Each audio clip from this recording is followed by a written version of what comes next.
সম্মানিত সুধী মন্ডলী, আমাদের মাঝে উপস্থিত আছেন আজকের অনুষ্ঠানের সম্মানিত সুযোগ্য প্রধান অতিথি, টাঙ্গাইলের স্বনামধন্য সম্মানিত সুযোগ্য জেলা প্রশাসক জনাব শরীফা হক।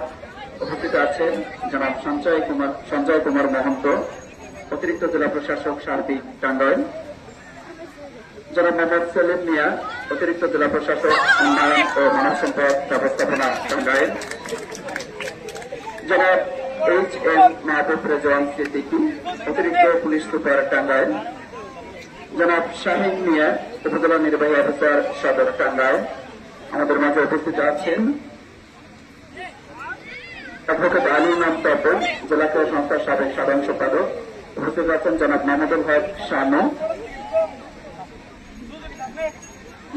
শানু, জেলা ফুটবল অ্যাসোসিয়েশনের সিনিয়র সহসভাপতি এবং টাঙ্গাইল জেলা বিএনপির সাবেক সদস্য সচিব। উপস্থিত আছেন জনাব কাজী জাকিরুল মাওলা, সাবেক সাধারণ সম্পাদক জেলা ক্রীড়া সংস্থা এবং সাধারণ সম্পাদক টাঙ্গাইল প্রেস। উপস্থিত আছেন জনাব মোহাম্মদ আকবর আলী, সাবেক জাতীয় সামনে